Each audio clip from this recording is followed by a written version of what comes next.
Pulling அது எப்படி பண்ணுறது? காலையில் எழுந்ததும் எதுவும் சாப்பிடாமல் இதயம் வளத்தை வாயில ஊத்தி நல்லா கொப்பளிக்கணும், அப்புறம் அதை துப்பிடணும். இதுதான் ஆயில் புல்லிங்.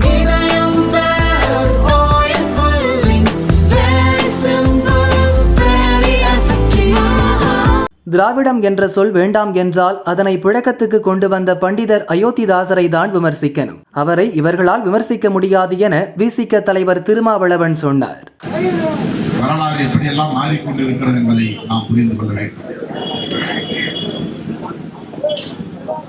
தோழர்களே, திராவிடர் என்கிற சொல்லை பெரியார் பயன்படுத்தினார். திராவிடர் கழகம் என்ற அமைப்பை உருவாக்கினார்.